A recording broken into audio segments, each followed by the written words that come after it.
Hello दोस्तों, welcome to our channel study material. ये percentage का सेकंड पार्ट है। इससे पहले फर्स्ट पार्ट में मैंने 10 क्वेश्चन कराए थे और 6 एग्जांपल्स दिए थे। ठीक है, वो जो 10 क्वेश्चन कराए थे उनके जैसे ही अगर वो 10 क्वेश्चन किसी ने देख ली तो 6 एग्जांपल बड़े आराम से कर लेगा। तो ये अब सेकंड पार्ट है। इसमें भी मैंने 10 क्वेश्चन कराए हैं और कुछ एग्जाम्पल्स दिए हैं। ठीक है, तो इसी तरह मैं परसेंटेज के पार्ट्स डालता रहूँगा। लगभग 6 से 7 पार्ट डालूँगा तो पूरा परसेंट ख़त्म हो जाएगा बहुत अच्छे से, ज़ीरो से एकदम हीरो तक के लेवल के आप बन जाओगे। ठीक है, तो फॉलो करते रहिए, सपोर्ट करते रहिए मुझे। तो शुरू करते हैं आज का वीडियो। आज का पहला क्वेश्चन है, the sale of a cinema ticket is increased by 33.3/9% and the price of ticket is decreased by 18.2/11%। Find the percentage change in is revenue. इसकी मैं हिंदी बोल के बता देता हूँ। ये कह रहा है कि किसी सिनेमा टिकट की जो बिक्री है ना वो 33.3/9% बढ़ जाती है और उस टिकट का जो प्राइस है वो 18.2/11% घट जाता है, तो उसकी कमाई में कितना परसेंटेज चेंज हुआ ये बताओ। तो देखो दोस्तों, अगर किसी सिनेमा टिकट में इंक्रीज़ होगा कितना 33.3/9%, तो सबसे पहले 33/3/9 कितना होता है।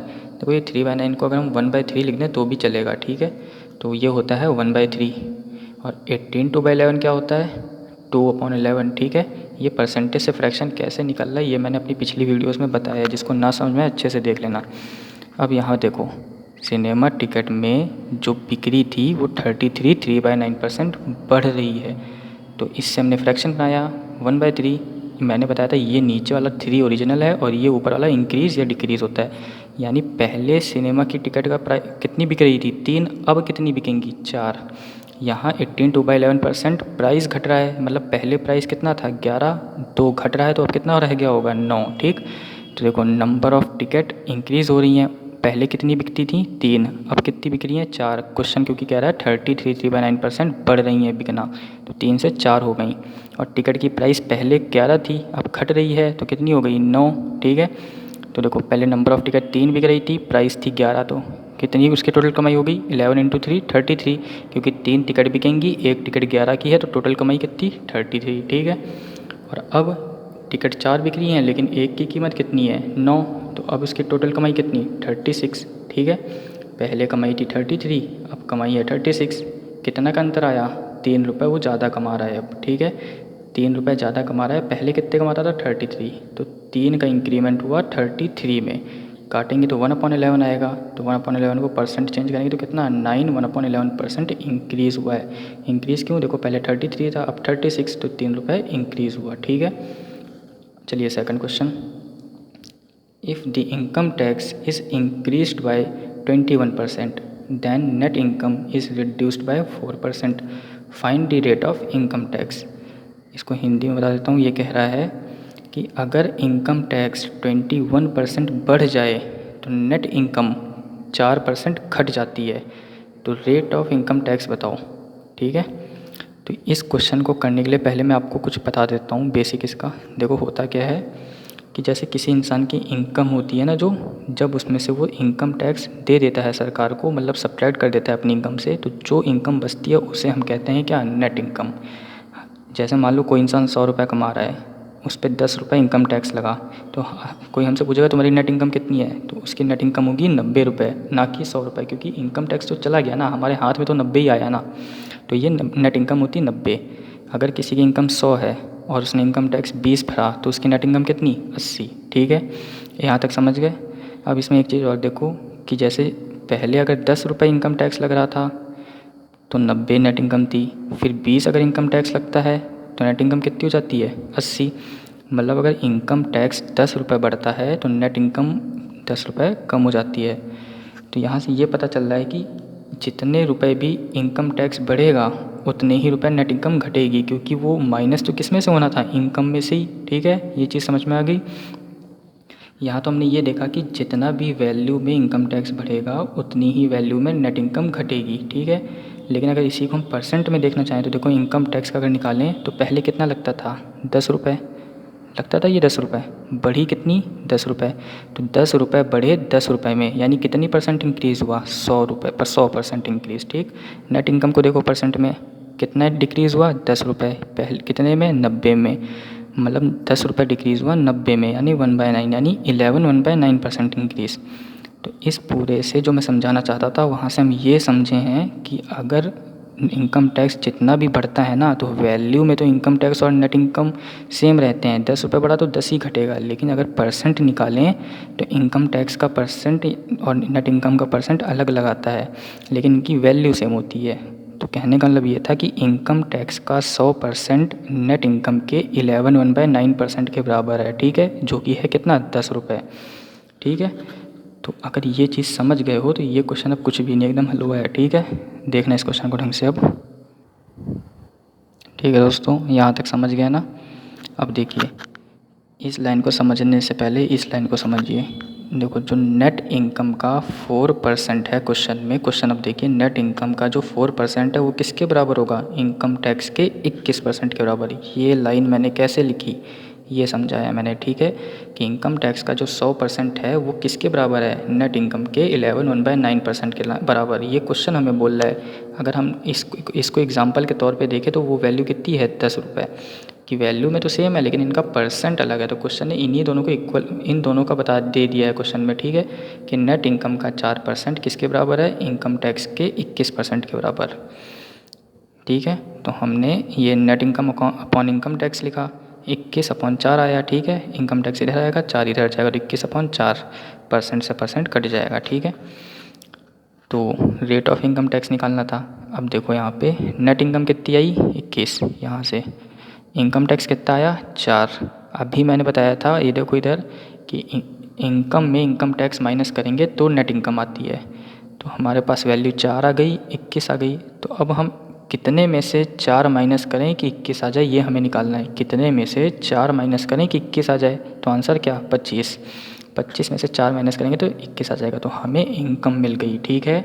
हमें यही ढूंढना था, इसी को ढूंढने के लिए मैंने आपको समझाया है ये सब, ठीक है। अब ये एक बार को मिल गया तो क्वेश्चन तुरंत निकल जाएगा। रेट ऑफ इनकम टैक्स क्या होता है, मतलब इनकम टैक्स का कितना परसेंट हमें देना पड़ रहा है, यही क्वेश्चन पूछ रहा है। अगर 100 रुपये है और 10 रुपये दे रहे हैं तो कितना दे रहे हैं, 10%। 100 रुपये है, 20 रुपये दे रहे हैं तो कितना दे रहे हैं, 20%। यहाँ कितना दे रहे हैं, 4 रुपये दे रहे हैं, कितने में, 25 में। तो 4 रुपये दे रहे हैं 25 में, परसेंट में निकालने के लिए 100 से इंटू करेंगे, 16%। मतलब हम 16% इनकम टैक्स भर रहे थे, ठीक है, इस क्वेश्चन के हिसाब से। अब दोस्तों ये तो इतना लंबा है, बताया मैंने समझाने के लिए, सिर्फ आप एक बार समझ गए। तो ये क्वेश्चन जो है ना, ये आप सिर्फ 10 सेकंड में बैठे बैठे निकाल दोगे बिना पेन लगाए। करना क्या होता है, देखो, कि मुझे पता है कि इनकम टैक्स और नेट इनकम प्रोपोर्शनल आने वाले हैं, ठीक है। जो ये 4% नेट इनकम घटा है वो इनकम टैक्स बन जाएगा, जो 21 है वो नेट इनकम बन जाएगी, ठीक है। अब ऐसी कोई वैल्यू ढूंढनी है जिसमें 4 माइनस करें तो 21 आ जाए, 25 बस। तो ये इनकम टैक्स थी 4/25, 16%। ये पेन भी नहीं लगाना, ठीक है। चलिए नेक्स्ट क्वेश्चन देखिए, थर्ड क्वेश्चन आज का।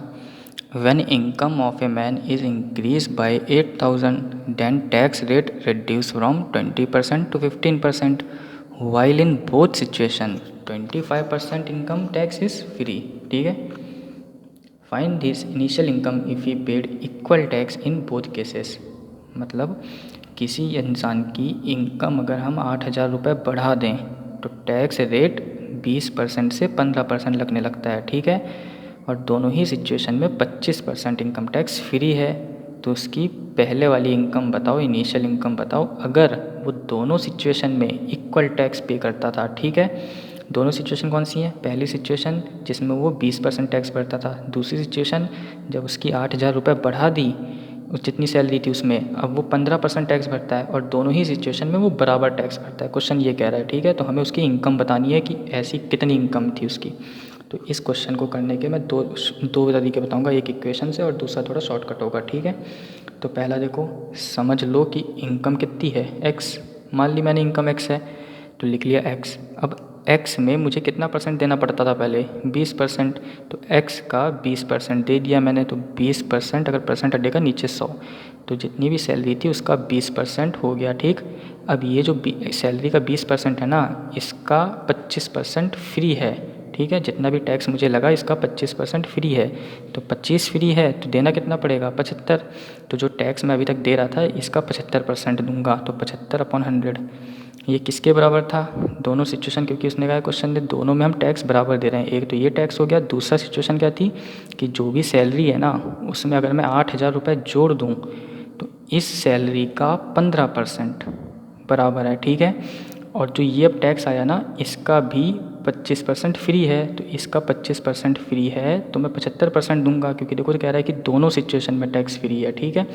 तो ये वाला जो टैक्स मैं दे रहा था पहली सिचुएशन, ये वाला जो टैक्स दे रहा हूँ दूसरी सिचुएशन, दोनों इक्वल हैं, बराबर पेड कर रहा हूँ, ठीक है। तो इसको सॉल्व करेंगे 20x/100, ये वाला देखो कट जाएगा। तो इस क्वेश्चन में इस 25% देने का कोई मतलब नहीं है, ये सिर्फ फालतू की लाइन डराने के लिए लिखी होती है, इसका कोई मतलब नहीं है, कट जाएगा, ना भी लिखते चलता, ठीक है। तो ये 20x/100 आया, ये 15/100 को x से करेंगे 15x/100, इससे करेंगे तो ये 15 × 8,000/100, ठीक है। 15x इधर जाएगा तो 5x/100, ये कटेगा तो 1200 आएगा, ठीक है। 5 से 120 कटेगा 24, 240 बचा, 100 इधर जाएगा तो x की वैल्यू कितनी आ गई 24,000। मतलब उस इंसान की सैलरी 24,000 थी तो वो 20% टैक्स देता था, 24,000 का 20% कितना 4800। अब उसमें 8,000 बढ़ा दिए, मतलब 24,000 में अगर मैं 8,000 बढ़ाऊंगा तो 32,000। अब 32,000 में मैं 15% टैक्स दूंगा, तो 32,000 का 15% कितना, बताओ कितना, 5,000 नहीं 4800, ठीक है। तो पहले भी 4800 दे रहा था, अभी भी 4800 दे रहा हूँ, ठीक है। ये क्वेश्चन कह रहा था। चलिए दूसरा शॉर्टकट देख लेते हैं। देखिए इस क्वेश्चन का सेकंड वे क्या है कि मान लो हमारी सैलरी x थी, ठीक है। तो देखो ये जो 20% से 15% टैक्स रेट हो गया, फिर भी हम इक्वल पे कर रहे हैं, ये क्यों हुआ, क्योंकि हमारी सैलरी में कितना इंक्रीज़ हो गया था 8,000 रुपये। तो उस 8,000 में जो हम 15% बढ़ रहे होंगे ना, एक्स्ट्रा जो 8,000 है उसमें जो 15% दे रहे होंगे वो इसने किस में कवर कर लिया होगा, जो हमारी सैलरी थी उसका ये जो 5% डिक्रीज़ हुआ है ना, ये इसीलिए डिक्रीज़ हुआ है क्योंकि सैलरी में 8,000 का फ़ायदा हो गया था और उसकी वजह से हम 15% भर ले रहे थे। तो वो जो रुपये यहाँ हमें 20% में भरना पड़ रहा था वो यहाँ कवर हो जा रहा था, इसलिए वो टोटल खाली 15% देते थे। तो ये जो 5% डिक्रीज़ हुआ ना, ये हुआ किस वजह से, 8,000 15% में 8,000 में 15% हम भरने लग गए, ठीक है। तो उस सैलरी का जो 5% था ना वो 8,000 का 15% हो गया, समझ में आई बात। तो 5x/100, 8,000 इंटू 15/100, तो 100 से 100 कटा, 5x बचा, यहाँ 8,000 इंटू 15 बचा। तो x की वैल्यू कितनी आ गई 8,000 इंटू 3, क्योंकि 5 से 15 कटेगा तो x की वैल्यू कितनी 24,000, समझ गए। चलिए नेक्स्ट क्वेश्चन देखिए। The amount of work in a factory is increases 40%, by what percent it is necessary to increase the number of workers to complete the work in previous time if the productivity of new labor is 25% more than previous labor, ठीक है। यहाँ ये वाला देना आएगा more than previous labor, ठीक है। ये कह रहा है कि किसी कंपनी में, किसी फैक्ट्री में जो काम का प्रतिशत था ना वो 40% बढ़ गया, मतलब पहले जितना काम होता था उससे 40% काम बढ़ गया। तो अब आप ये बताओ कि हम परसेंट में कितने परसेंट वर्कर इंक्रीज़ करें कि वो जो काम जितने समय में होता था उतने ही समय में हो। मतलब अगर काम बढ़ गया तो समय भी बढ़ना चाहिए था, लेकिन वो कह रहा है कि कितने परसेंट हम वर्कर बढ़ा लें कि काम हमारा समय ना बढ़े, हमारा उतने ही समय में काम हो जाए। अगर जो नए लेबर हैं उनकी प्रोडक्टिविटी, उनकी काम करने की क्षमता जो पहले वाले लेबर थे उनसे 25% ज़्यादा हो, ठीक है। तो देखो इसमें कैसे करेंगे कि कितना काम कितना बढ़ रहा था 40%, 40% मतलब 2/5 इंक्रीज़ हो रहा था काम, ठीक। मतलब ओरिजिनल क्या था 5, अगर पहले 5 यूनिट काम था तो अब कितनी यूनिट काम है 2 यूनिट। ये काम यूनिटों में चलते हैं, ये ओरिजिनल वैल्यू नहीं है। अगर 5 यूनिट था तो 2। तो जो वर्कर्स का वर्क था ना, जो काम था, मैं मान लेता हूँ 5, मानने नहीं मतलब 5 से 7 हो गया, पहले 5 तब 7 हो गया। तो 5 को 500 मान लेते हैं, 7 को 700 मान लेते हैं क्वेश्चन सॉल्व करने के लिए, ठीक है। 5 को तुम 50 भी मान सकते हो, 7 को फिर 70 मानोगे, ठीक है। ये 5 यूनिट को 500 तो 7 को 700। अब देखो जो नए लेबर थे उनकी प्रोडक्टिविटी कितनी इंक्रीज़ है पुराने से 25%, 25% मतलब 1/4। मतलब जो पुराने लेबर थे उनकी प्रोडक्टिविटी कितनी थी 4, जो नए लेबर हैं उनकी कितनी हो जाएगी 4 से 1 बढ़ेगा 5, ठीक। देखो पहले काम कितना था 500, और एक लेबर कितने यूनिट काम करता था, 4 यूनिट। तो एक 4 यूनिट करता था तो 500 करने के लिए कितने लेबर चाहिए, 125 लेबर। अब काम कितना हो गया, 700। तो 5 ये जो 700 200 ही तो काम बढ़ा है, तो जो 200 काम बढ़ा है वो नए लेबर करेंगे जो आए हैं, ठीक है। तो वो जो नया काम है 200 यूनिट वो नए लेबर करेंगे, लेकिन नए लेबरों की कितनी है, 5 यूनिट एक करने की क्षमता। तो 200 यूनिट 5 की क्षमता से कितने लेबर चाहिए, 40। तो पहले कितने लेबर लगते थे, 125, अब कितने लग रहे हैं, 40, ठीक है। तो देखो पहले थे 125 लेबर, अब हो गए 40 बढ़ के 165, ठीक है। तो इस 165 का कोई मतलब नहीं है क्वेश्चन में, मैंने ऐसे लिख दिया है खाली। बढ़े कितने, 40, 40 लेबर बढ़े कितने में, 125 में। पहले थे 125 बढ़ के हो गए 40, तो 40 बढ़े 125 में। तो परसेंट में निकालेंगे कितने बढ़े, तो इंटू 100 कर देंगे, तो 32% लेबर हमें बढ़ाने पड़ेंगे, ठीक है, अगर काम को उतने ही समय में करना हो, ठीक है। नेक्स्ट क्वेश्चन देखते हैं। The population of a town is 2,31,000. 4/7 of them are males and rest are females. 50% male are married. Find the percent of married population and percentage of married female. ठीक है, इससे भी आसान कोई क्वेश्चन हो सकता है क्या? इस क्वेश्चन में कुछ भी नहीं है, कुछ भी, ठीक है। देखो क्या कह रहा है कि एक टाउन की पॉपुलेशन कितनी है, 2,31,000, जिसमें से 4/7 आदमी हैं और बची हुई फीमेल हैं। 4/7 का क्या मतलब है कि अगर 7 लोग हैं ना तो उनमें से 4 आदमी हैं, ठीक है। फिर कह रहा है कि 50% मेल जो हैं वो शादीशुदा हैं। तो हमें क्या बताना है कि जब टोटल पॉपुलेशन कितनी शादीशुदा है, और दूसरा क्वेश्चन क्या है कि टोटल फीमेल कितनी शादीशुदा हैं, ठीक। तो देखो अगर आदमी 4/7 हैं, मतलब 7 लोग में 4 आदमी हैं, तो फीमेल कितनी, 7 में 3, तो 3/7, ठीक। क्योंकि 7 में 4 माइनस करेंगे 3 आएगा, तो 3 फीमेल होंगी, 4 आदमी, टोटल 7 लोग हो गए, ठीक है। बाकी कोई थर्ड पार्टी यहाँ नहीं है, तो 7 ही हैं, ठीक है। तो परसेंटेज ऑफ मैरिड पॉपुलेशन कितनी होगी, पॉपुलेशन टोटल कितनी, 7। इसने कहा है 50% मेल मैरिड हैं, टोटल मेल कितने, 4। तो अगर टोटल 4 हैं तो मैरिड कितने, 2, और जो बाकी 2 अभी खुश हैं, ठीक है। और फीमेल कितनी हुई, अगर मेल 2 मैरिड हैं तो अकेले तो शादी करेंगे नहीं, ठीक है। अकेले शादी करते तो आज सभी खुश होते हैं, ठीक है। करनी किससे पड़ती है, फीमेल से। तो 2 फीमेल भी शादीशुदा हैं, ठीक है। टोटल पॉपुलेशन कितनी शादीशुदा हो गई, 4। तो 4 शादीशुदा हैं 7 में टोटल, क्योंकि पॉपुलेशन 7 थी। तो 4/7 57, 1/7। अभी कह रहा है कि बताओ कितनी % मैरिड फीमेल हैं। यहाँ पॉपुलेशन नहीं पूछ रहा है, परसेंटेज ऑफ मैरिड फीमेल। तो टोटल फीमेल कितनी, 3, मैरिड कितनी हैं, 2, अभी बताया यहाँ। इनको जिसने फंसाया है, ठीक है। तो टोटल कितनी, 2। तो टोटल 3 में 2 मैरिड, तो परसेंट कितना आएगा, 66, 2/3%, ठीक है। नेक्स्ट क्वेश्चन देखते हैं। ये लो एक और हलवा क्वेश्चन नंबर 6। ये कह रहा है कि if z earns 25% more than y, then what % less does y earn than z। मतलब ये कह रहा है कि अगर z है ना वो 25% ज़्यादा कमा रहा है y से, तो मुझे तो आप ये बता दो कि y z से कितना कम कमा रहा है। अब भाई 2 आदमी है, एक दूसरे से 25% कम कमा रहा है, तो जो दूसरा वाला है वो पहले वाले से कितने % कम कमा रहा है। अगर पहला वाला दूसरे वाले से 25% ज़्यादा कमा रहा है, तो दूसरा वाला जो होता है वो पहले वाले से कितना कम कमा रहा है। इतना ही बोल रहा है ना, कुछ तो नहीं बोला ना। और तो देखो 25% यानी 1/4, तो ये 1/4 है 25%। अगर y 4 है तो z उससे 1 ज़्यादा कमा रहा है, यही हुआ ना मतलब। तो y कितना कमा रहा है, 4, z कितना कमा रहा है, 5, मतलब 1 ज़्यादा कमा रहा है 4 में, तो 25% ज़्यादा कमा रहा है, ये क्वेश्चन बोल रहा है, ठीक है। तो अगर y की वैल्यू 4 है, z की 5 है, तो ये 25% ज़्यादा कमा रहा है। अब ये पूछ रहा है कि z y z से कितने % लेस कमा रहा है। तो z कितना था, 5, y कितना था, 4, कितना कम कमा रहा है, 1।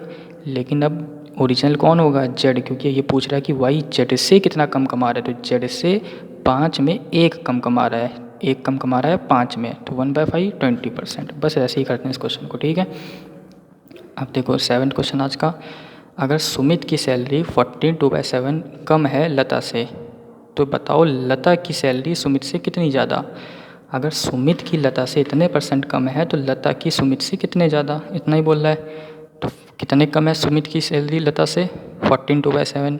14/7 क्या होता है, 1/7। मतलब लता की अगर 7 है तो सुमित की कितनी, 6। लता की अगर 7 है तो सुमित की कितनी 6। तो अब बोल रहा है बताओ लता की सैलरी सुमित से कितनी ज़्यादा है।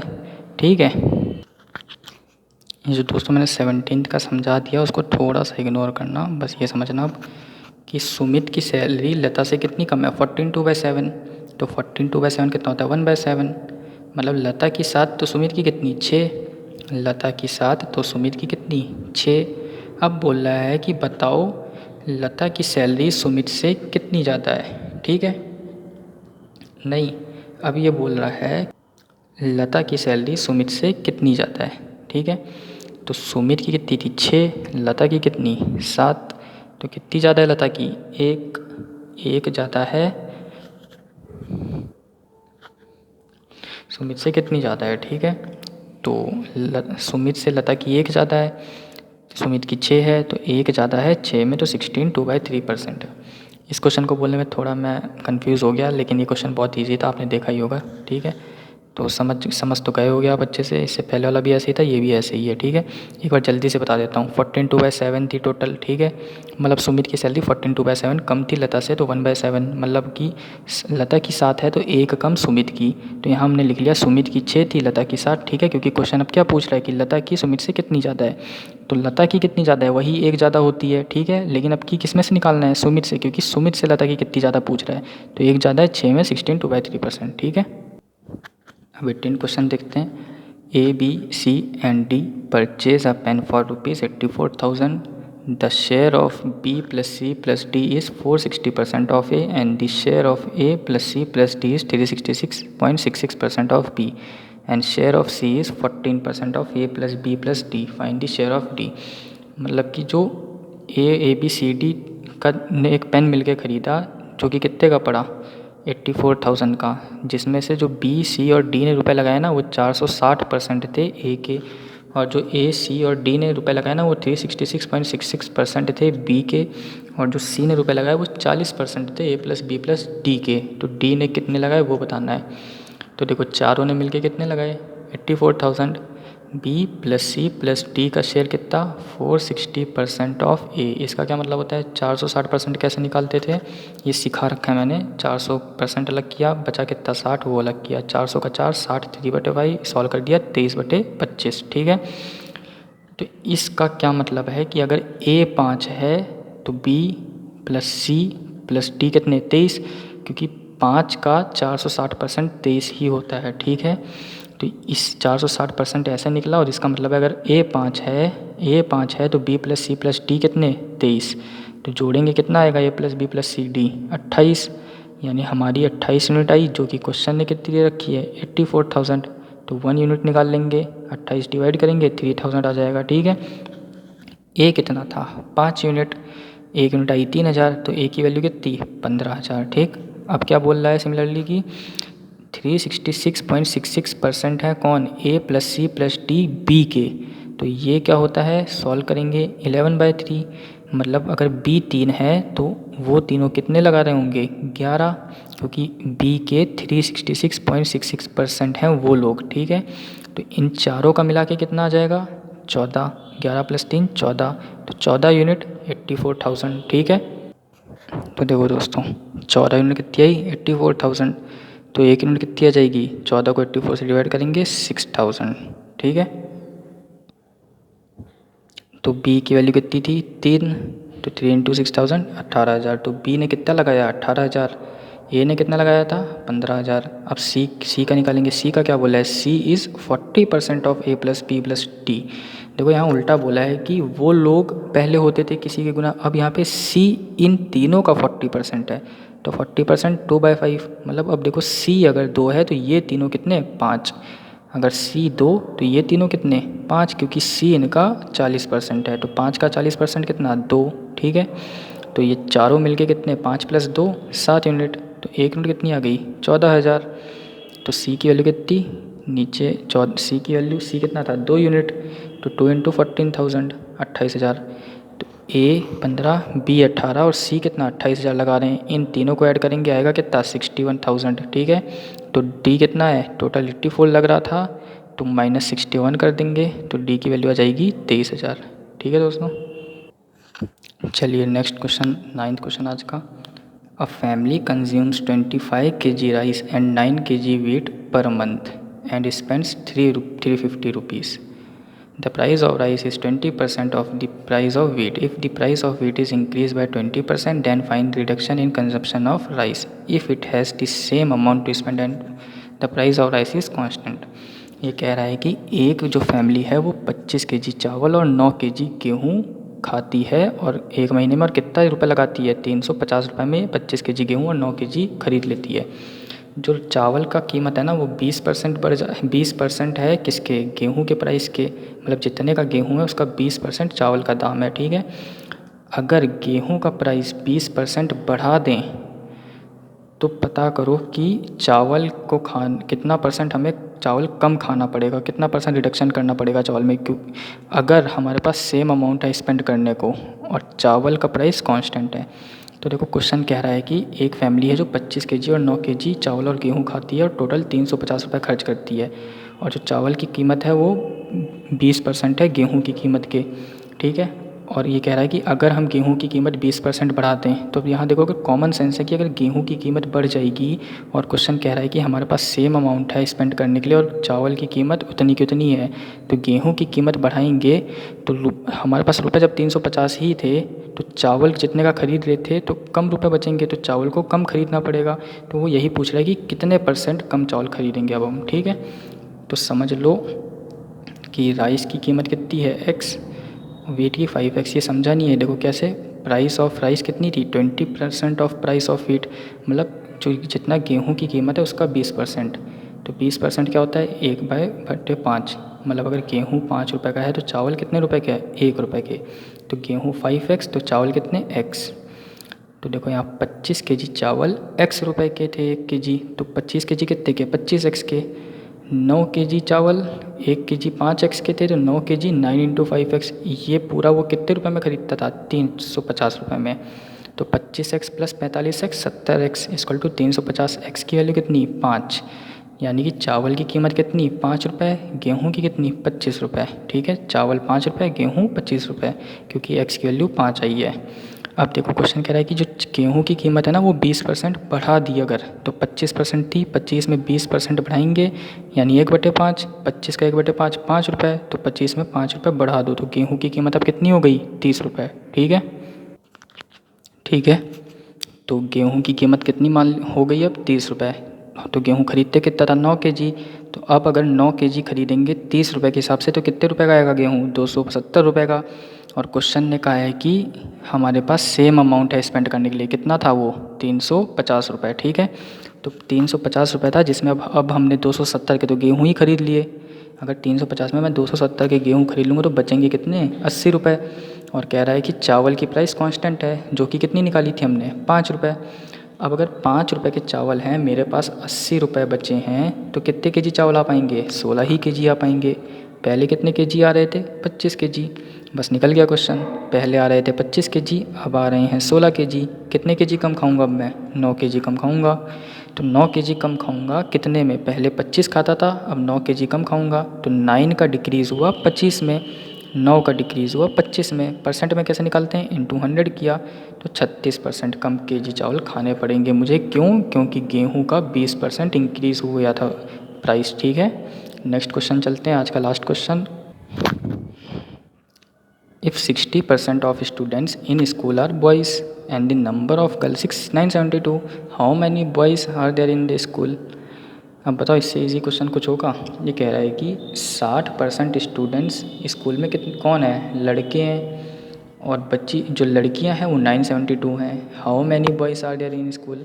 भाई अगर 60% लड़के हैं और लड़कियों की संख्या 972 है तो लड़के कितने हैं स्कूल में, तीसरी पार्टी स्कूल में नहीं है, सिर्फ 2 ही हैं, ठीक है, थर्ड जेंडर नहीं है यहाँ पे। तो 60% बॉयज़ हो गए, तो भाई बची हुई कितनी 40% लड़कियाँ। अगर 60% लड़के 40% लड़कियाँ, तो लड़कियों की वैल्यू दे रखी है जो कि कितनी है 972, मतलब 40% 972 है। हमसे पूछ क्या रहा है लड़के कितने हैं, तो लड़के हैं 60%। मुझे दिख रहा है यहाँ से कि 40% 972 है, अगर मैं 20% निकाल लूँ उसको 3 से इंटू कर दूँ तो 60% आ जाएगा। तो 40% 972, तो 20% कितना 486। अगर 20% 486 है तो बॉयज़ कितने थे 60%, तो 486 को 3 से इंटू कर दो, क्योंकि 20 इंटू 3 60%, तो 486 इंटू 3 1458।